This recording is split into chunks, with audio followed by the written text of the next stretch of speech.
We're trying to get through chapter 39 this evening, chapters 36 through 39, as we are trying to cover the book of Genesis. So I'm hitting some of the highlights. Chapter 36 starts out with, now these are the generations of Esau, who is Edom. You may recall in our introduction to the book of Genesis that I mentioned that you could actually outline the book by generations.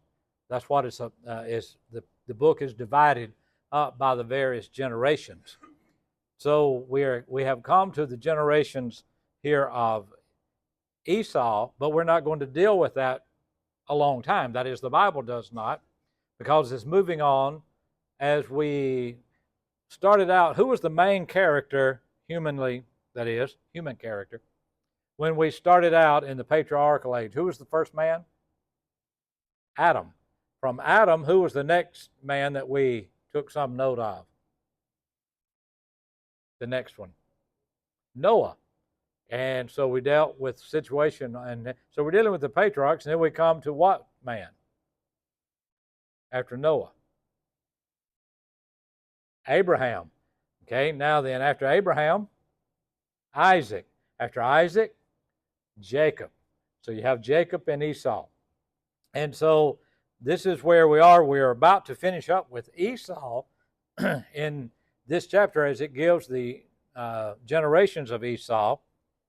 And you may notice in the very first, you've got Esau's wives and children in this genealogy. I'm not going to read all of those. I doubt that I would get their names correct anyway, as they're mentioned here, but we could take a stab at it. But we're looking at Esau's wives and children. Esau took wives of the daughters of where? Verse 1, Canaan. And so that's significant because of what's going to happen to Edom a little bit later on. And Esau took his wives, verse 6, and his sons and his daughters and all the persons of his house and his cattle and all his beasts and all his substance which he had got in the land of Canaan, and went unto the country from the face of his brother Jacob, for their riches were more than that might dwell together, and the land wherein they were strangers could not bear them because of their cattle. So again, they're having to separate because of all of the wealth, basically, that they have, all of the cattle that they have. And that reminds us of whom? Okay, of Lot and Abram. Could not dwell. But this separation is needed to happen in God's plan, because he's going to, the seed line's not going to come through Esau. It's going to come through Jacob. And as we think about Edom, you might notice on the map, well, now how come that didn't scare in with me? I know, because I'm in PowerPoint, not on this. So that did not work the way I had planned. I guess I could do this, and you could see it there. But Edom is, in this part, you're going to note Seir a little bit later on, as it here is Seir, Mount Seir. And if we were to do a 3D of this, you could see a mountain range right here. But this is where Esau is going to be located, is down in the southern part. Of course, you've got Canaan on up here. Ultimately, when we get over to Joseph and his brothers, we go to Dothan, we could focus in more on that. But you can see then the great separation that's taking place between the descendants of Esau and then Jacob and his descendants. So that's what we're going to be dealing with right there. So we come to the next section, and this is in Genesis 36, 9 through 14, and we have Esau's sons and grandsons are mentioned. So again, it's just giving us that genealogical record of that, which was, of course, very important to them. And then you come on down next, and you have what is mentioned as, well, this is not working now. My technology is not teching tonight.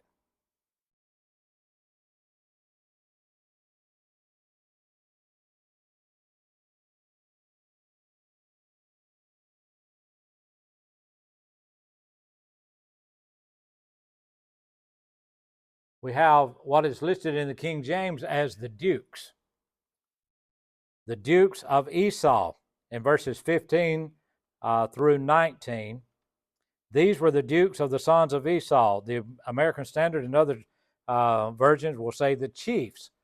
The chiefs. These are more like of tribes than real huge. But anyway, descendants again of Esau. Then you come on to verse number 20. This is locking up on me every time I try to use it. I'm going to take this off right here. And we'll try it again. Just let me get out of maps and see if that's is any way hindering it.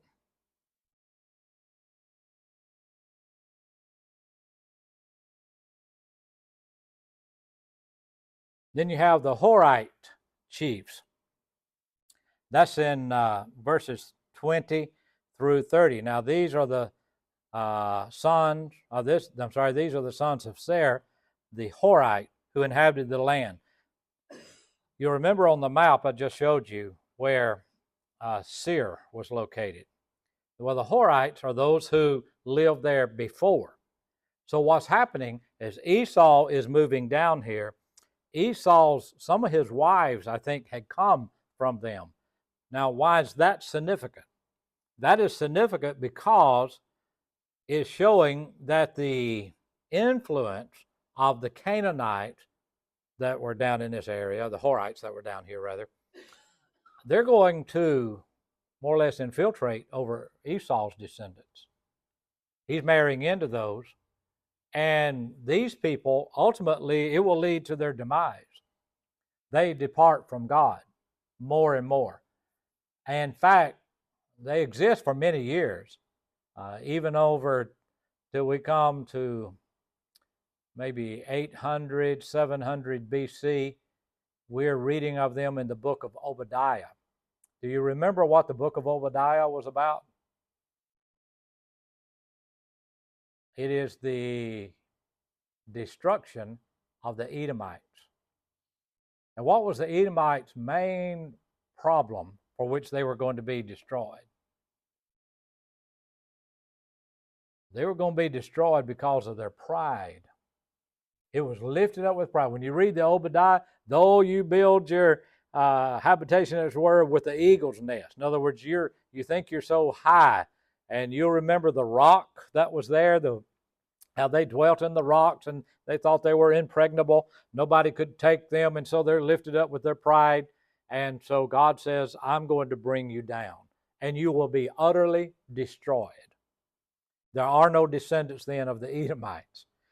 Finally, some of the people who lived in around Edom moved on down into southern, or moved up, I guess you would say, into southern Judah.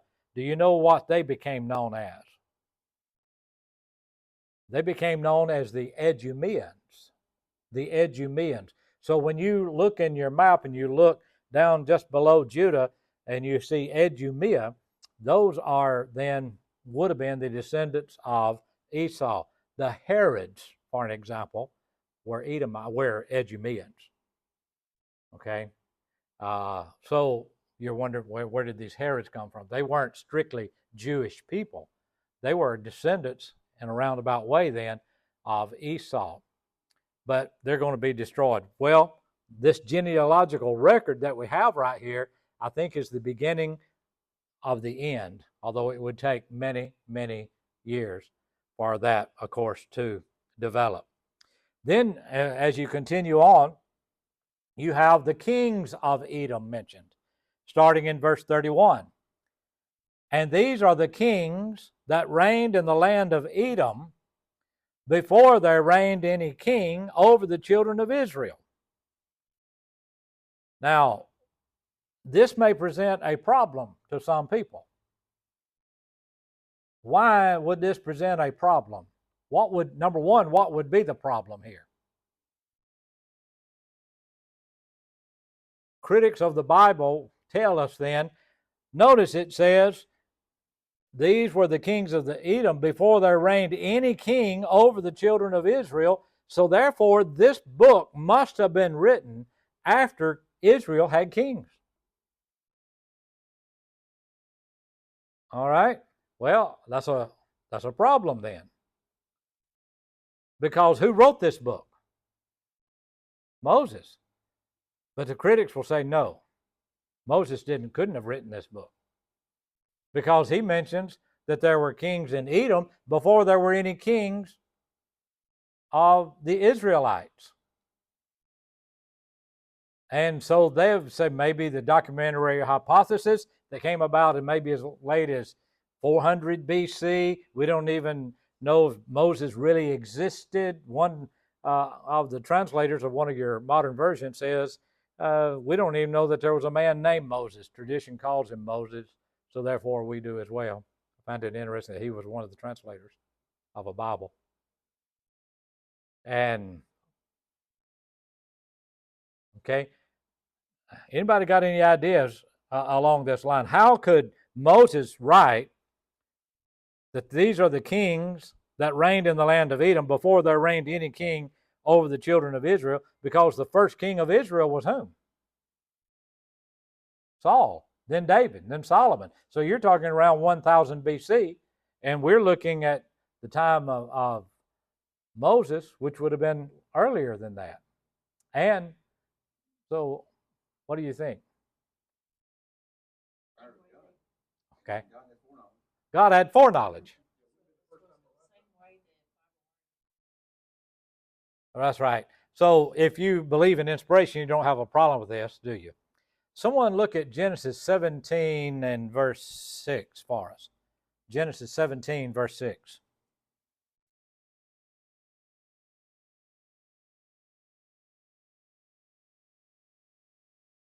I will make thee exceedingly fruitful, and I will make nations of thee, and kings shall come out of thee. All right. This is said with reference to Abraham and Sarah. Kings, so Moses is writing that God said to Abraham, kings are going to come from you, right? Or from Isaac and so on. And not only is that stated here, but look at Deuteronomy 17:14. Deuteronomy 17:14. And Moses is the author, by the way.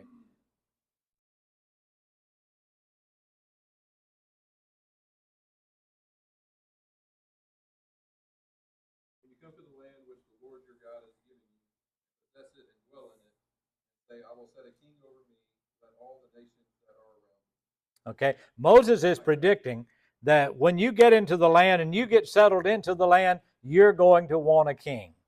And so that's foreknowledge, and that's what you mentioned. And Moses is writing by the inspiration of God. So he's mentioned it in Genesis 17, kings are going to come from you. And he mentions it over in Deuteronomy, when you get into the land, you're going to want kings. So it's no big problem when he says here that these are the kings of the Edomites before there was a king, any kings of Israel, because he knew there were going to be kings in Israel. So it's not a problem at all, except for those who don't want to believe in the inspiration of the Bible. All right? Following on down through this genealogical list, again, you have the Edomite chiefs, but this time the difference is, I think, in starting in verse 40 and going through 43, is you have these chiefs or these dukes, as they're noted, but he's not listing them so much by family as he is by location. These are their places. Notice in verse number 40, and these are the names of the dukes that came of Esau, which we read earlier. He's already mentioned. But notice, according to their families, after their places or after their locations. And he's going through and listing those. So that's the reason for the difference, I think, than those that are mentioned earlier. So we have a genealogical record now of Esau and the Edomites, and God is giving us that, but we're going to transition now back to Jacob. All right? So we come to chapter 37, and we have Jacob's favoritism breeds hatred toward Joseph. Yes, sir. I'm sorry, I'm jumping back just a little. That's okay. To make sure I understood this. When we were talking about the kings that reigned, we're saying, well, y'all were a minute ago referring to the kings, Right. but this does say these reigned in the land of Edom before their reign in Israel. So it's saying that this definitely happened. Oh, yes. But what am I missing? what's missing here, I think, Andy, is how did Moses is. They're saying it's implied whoever wrote this after there were kings of Israel. Oh, I saw. Okay. Yeah, not, and so in other words, how could the writer know? It looks like he's put this in past before there were any kings of Israel. Therefore, the writer must have been way beyond that. And so that was yes, but good point. I'm sorry.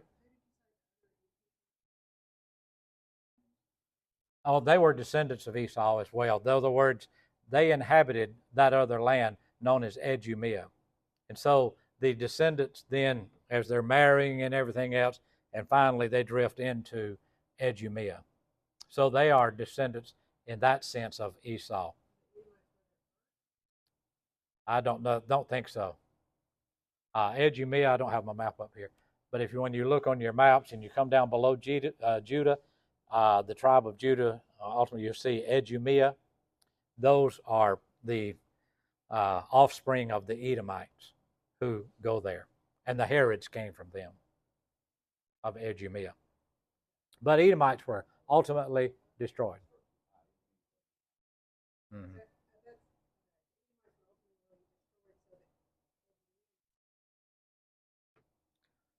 Well, I assume so. In other words, Edom had built in rocks and said, "Hey, we're impregnable. You cannot take us."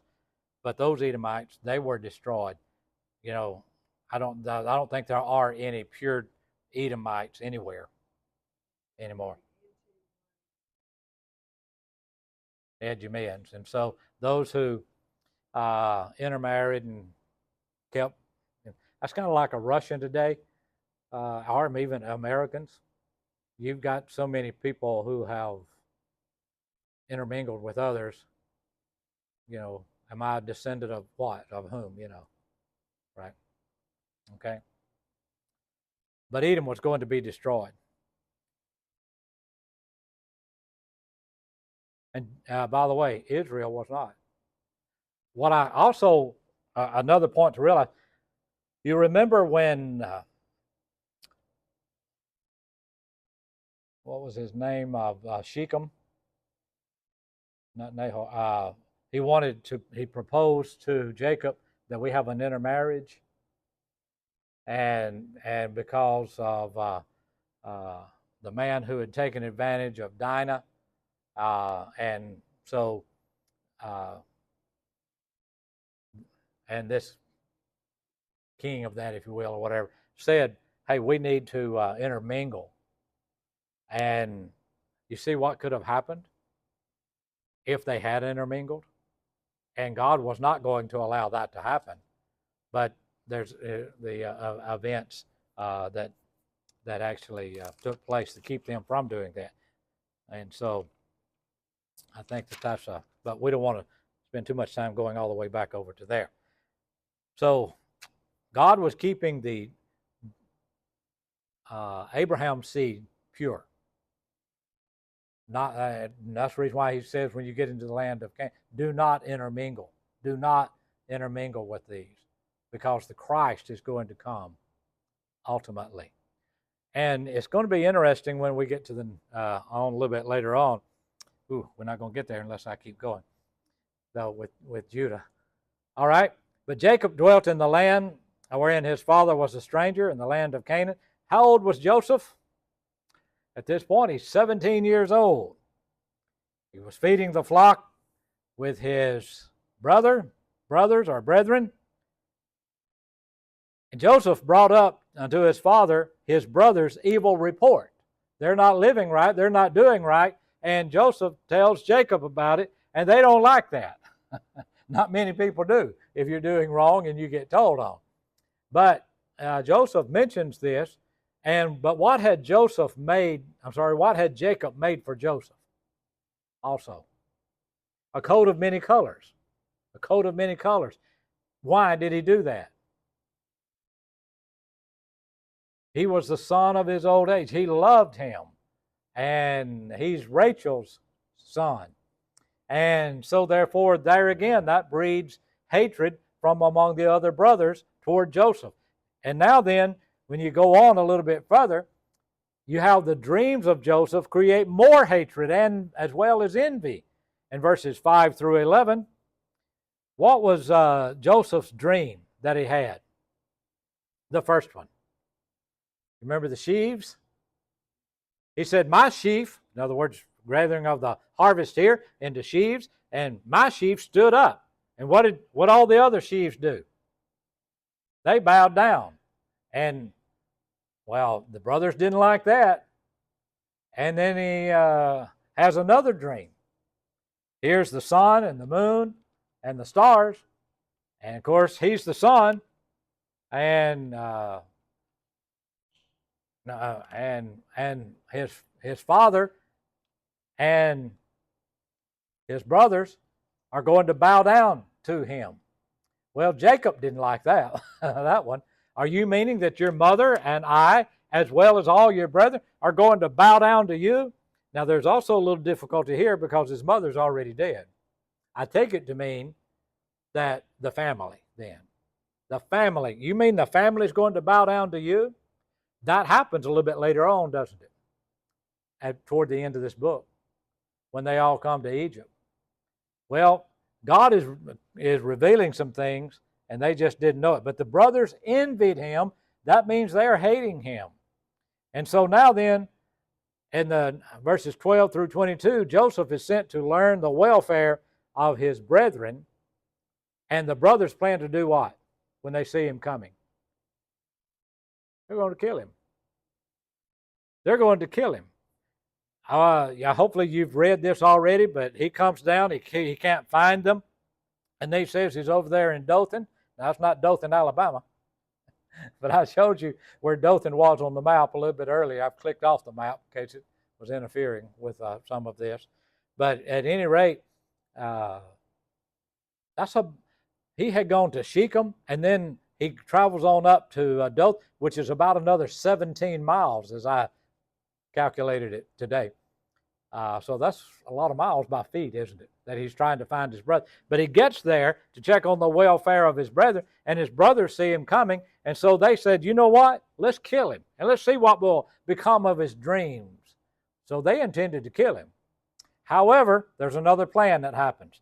Starting in 21, which Reuben heard about this. Reuben is the eldest. He's the firstborn. So he intervenes. He does not want to kill Joseph. He feels a responsibility. So what does he suggest that they do? Okay, let's just throw him in the pit. What did he plan to do a little bit later? He's going to rescue him. But now he's not there when that happens. So the brothers come up with an alternative plan. What do we want? What are we going to do? Well, we're going to sell him. We will sell him. And so, but by the way, they put him down in this pit. And if you look at verse number 25, when they put Joseph down in this pit and they sat down to eat bread, boy, they're really concerned about him, aren't they? Hey, let's take a break and eat before we either kill him or sell him. And so, a little bit of hard-heartedness here. And so there were some Ishmaelites who were also Midian, going down, passed by the Midianites. They were Ishmaelites, evidently dwelling in the land of Midian. And they sell him, for 20 pieces of silver.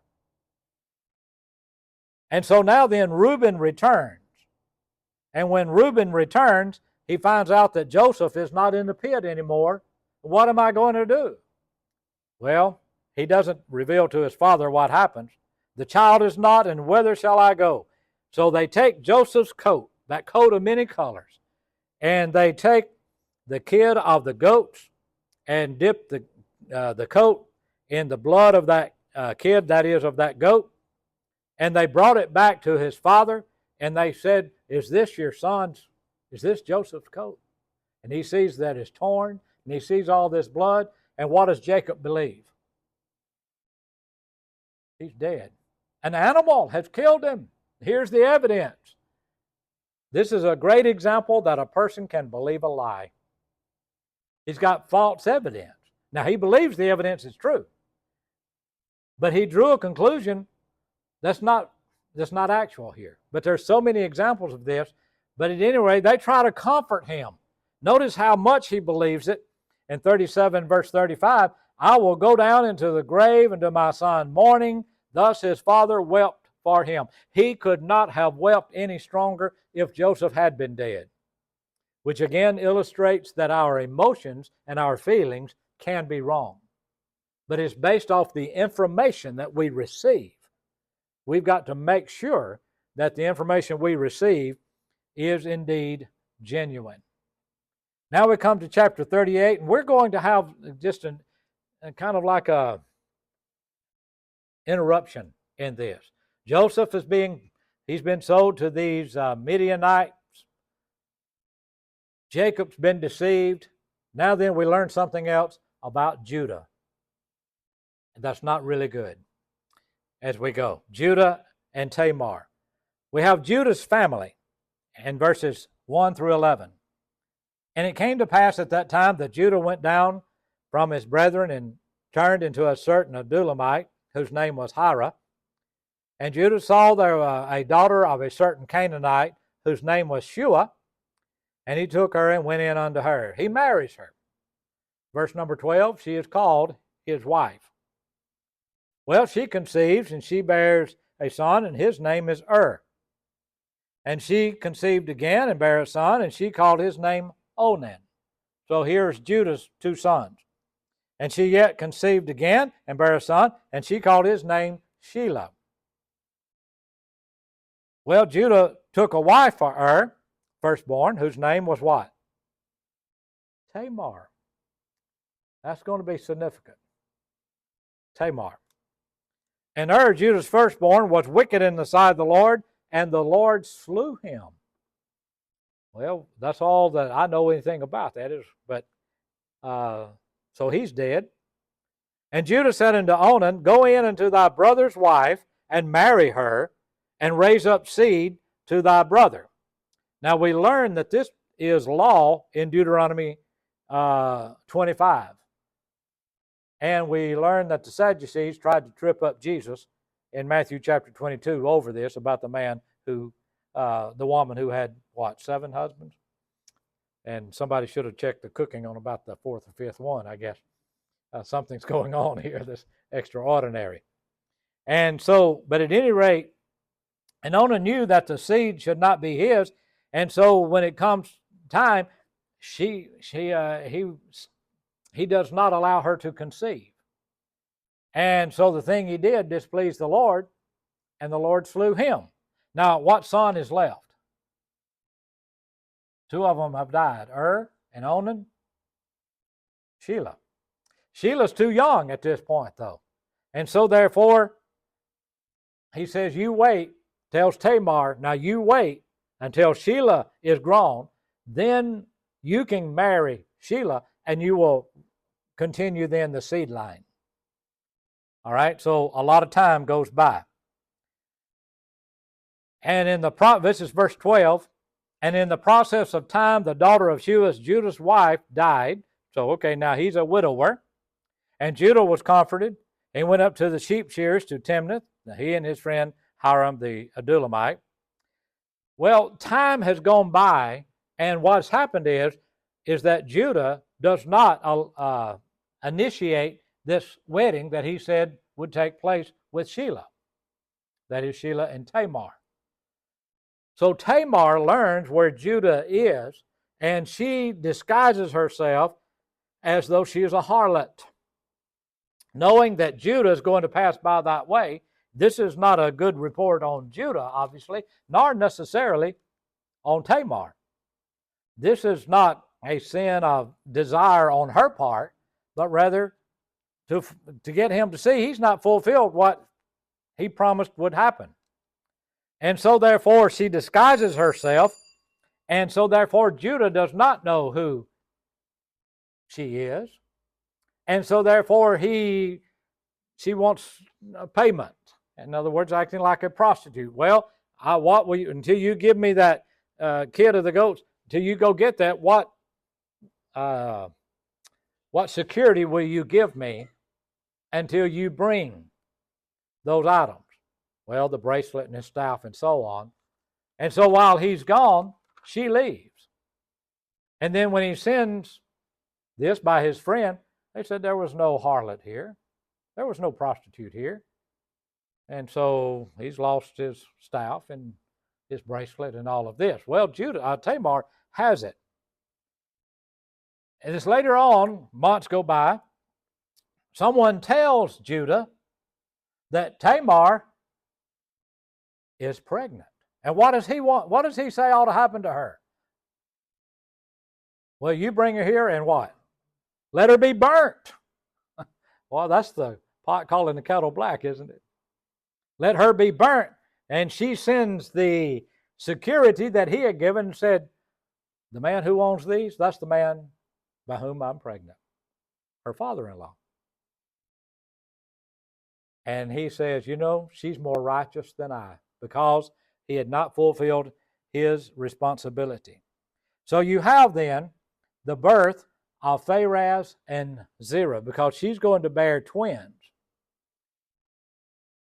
Pharez, go with me, if you will, to Ruth chapter 4. Ruth chapter 4. That comes from Joshua, Judges, Ruth, right? And look, if you will, at Ruth chapter 4 and verses 18 through 22. Now these are the generations of Pharez. Now we just read about his birth over here. Through the sin of, incest almost, I guess you would call it. But anyway, through illegitimate anyway. It wouldn't be incest, I suppose. Pharez begat Hezron, and Hezron begat Ram, and Ram begat Amminadab, and Amminadab begat Nahshon. Nahshon begat Salmon, and Salmon begat Boaz, and Boaz begat Obed, and Obed begat Jesse, and Jesse begat whom? David. David is a descendant of Tamar. If you count up those generations, you will learn that's 10 generations from Tamar to David. Now, what's significant about that?